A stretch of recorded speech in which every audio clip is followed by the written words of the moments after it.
Mathematics of ESP, presented by Peasant Productions.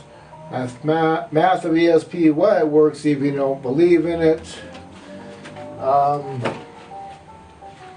Just for the fun of it, I want to expose the difference between an investigative journalist and a conspiracy theory journalist person, whatever you want to call them, you know.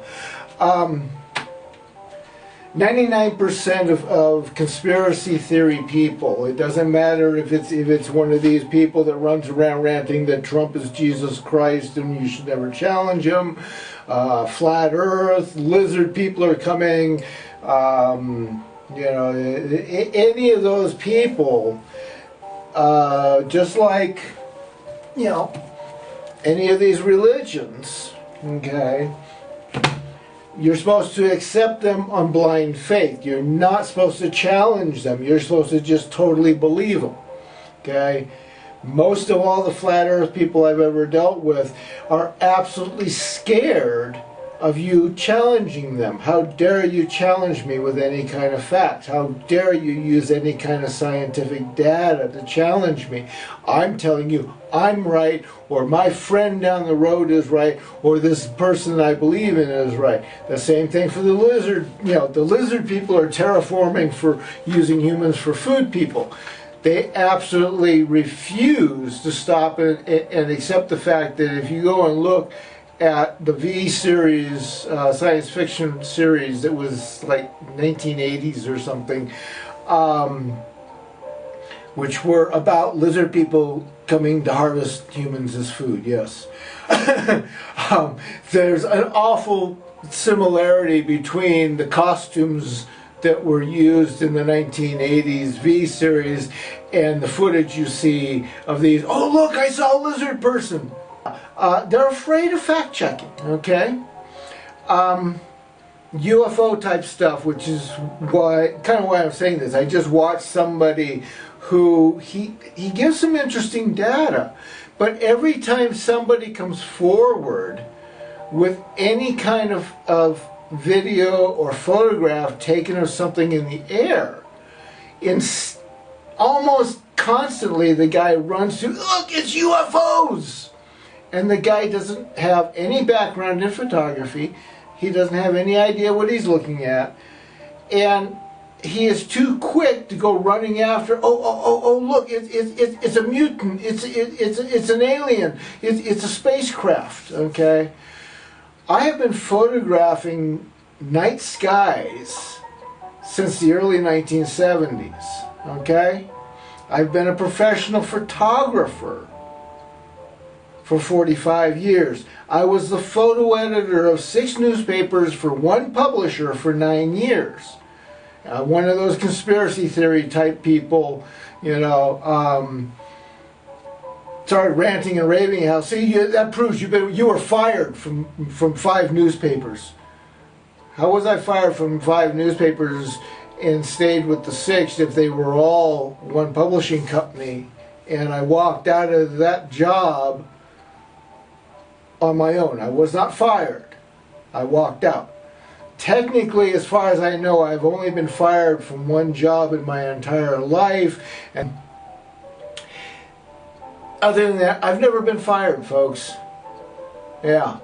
I've had 60 different job titles. I have, you know, an enormous background across 9 different fields of human employment. I've collected paychecks in 7 of those fields. I have a 200 plus IQ. I educate myself and learn stuff myself all the time. And I have no problem with somebody coming up and challenging me, as long as you're willing to sit there and listen to me, look at what your challenge is, and then we investigate it and actually look at it. If you come up and start saying, oh, you're an idiot, I'm going to ask you, where's your proof? If all you can do is name call like Donald Trump, then obviously I'm not the idiot, you are. You are afraid to deal with reality. You are afraid to be challenged. I'll take on the gods. And the gods don't care if a human being challenges them. So if the gods don't care that you question them, But your religions, whether it's this book or it's any one of the other dozens upon dozens upon dozens of religions around the planet, they all tell you, by blind faith only. You have to have blind faith in what we're telling you.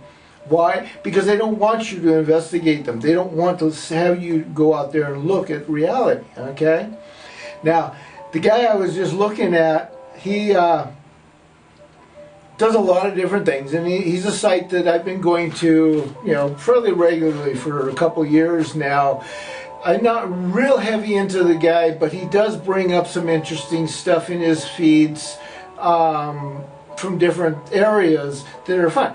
But it is quite pathetic to watch this guy bring up video after video after video of anomalies in the sky, and the first thing he does is go chasing after UFO on it. Okay? He doesn't have a background in looking at the sky, so he doesn't know stuff. He showed some white birds in the sky a little while back, and he's like, oh my God, look at this, they're birds at 10,000 feet. There's no such bird in the world that's white and does that. I look at it, and it's like, actually, dude, that's probably only 1,000 feet over your head, and you see those long legs sticking out behind it. It's an egret, a stork, a few of these wetland marsh birds that have, legs this long, and they always trail long behind them. And yeah, if you're down there in Florida, or I think this was actually shot over in Texas, if you're down there in Texas and it's just had a major storm and a whole lot of your marshland has been wiped out, they could be heading, more northward for where they want to get out of that stuff. Okay? And of course nobody replies back at my simple explanation that, hey, go look at some water birds, you'll see exactly what you're looking at. Okay? Including the guy who does the video.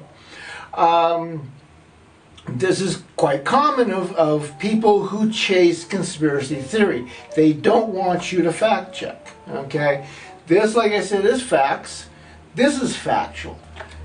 This stuff here about what I'm going to do when I get into space with my Operation, Occupy ISS International Space Station, this is all fantasy. It hasn't been done yet. I can't prove it until I'm up there and doing it. Do you hear me say, oh, this is factual, it's absolute, don't question me? No, I'm saying, hey, this is all it, and if we can figure out anything better than that, no problem. Let's do it. Survival of the species of the planet, all of the species, not just arrogant humans, is more important to me than me running around saying, I got a big ego, I'm Donald Trump, they're fake news if they don't believe what I say.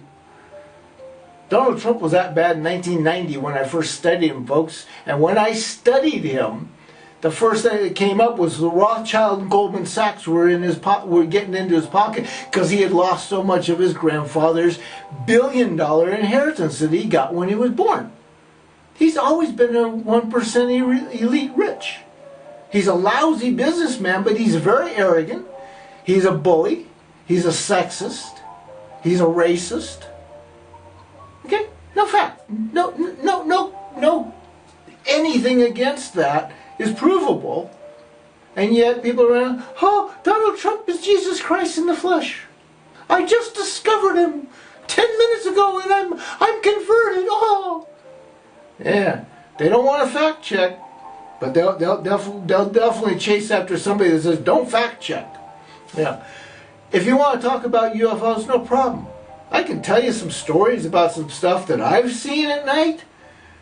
And I know aerodynamics, I know aerospace. I designed the International Space Station, or created the International Space Station, which is still well within my design specs, and it is 100% ready for what I need to do at this point in time in this phase 35 years later, folks, okay?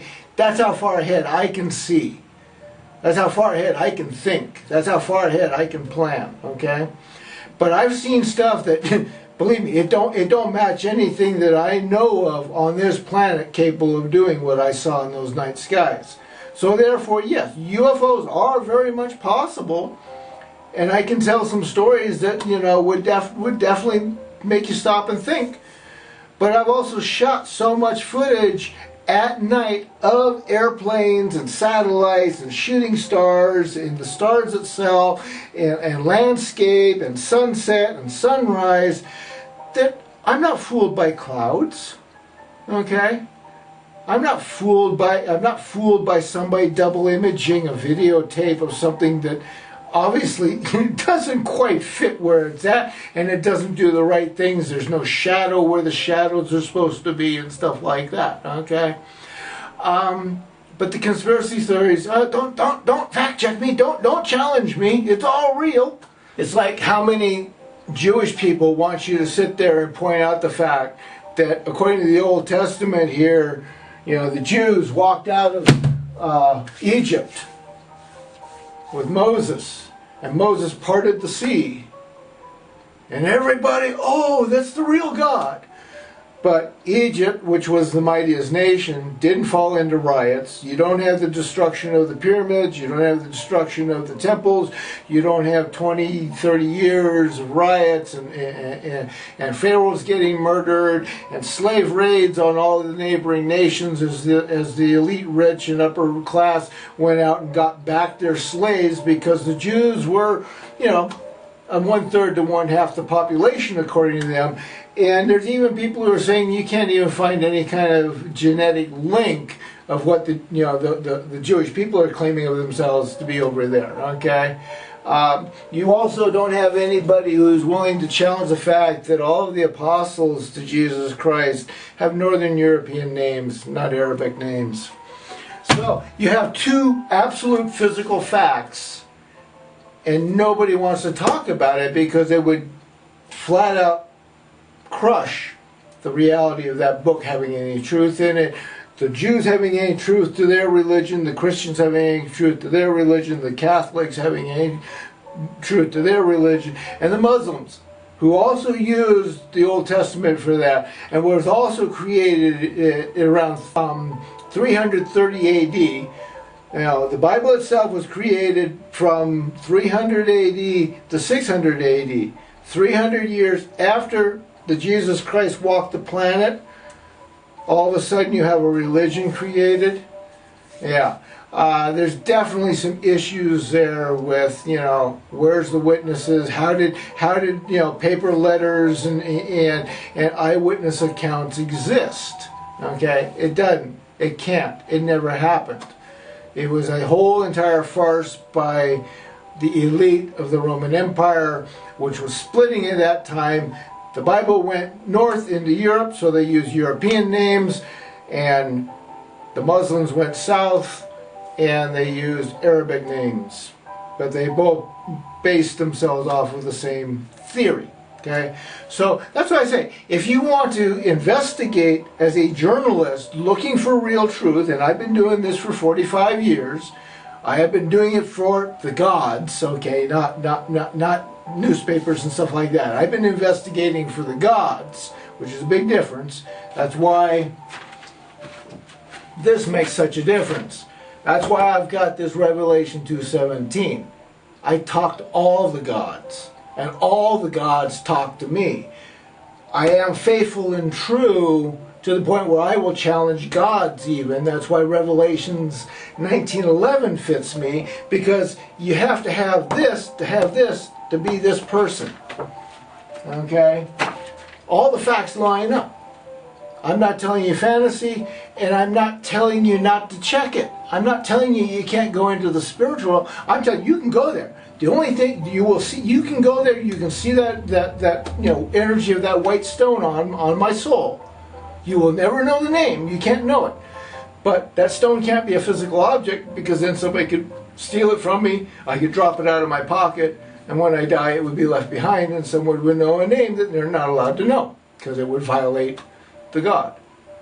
So fact-checking is extremely important, and the more a person is an investigative journalist, and the more the person is intelligent, not claiming intelligence, actually intelligent, the more they are going to be willing to let you challenge them and examine data, and they will continue to answer and deal with whatever challenges you have. That's why gods don't care about being challenged, because you are learning. You're not hiding in fear from reality. So think about it.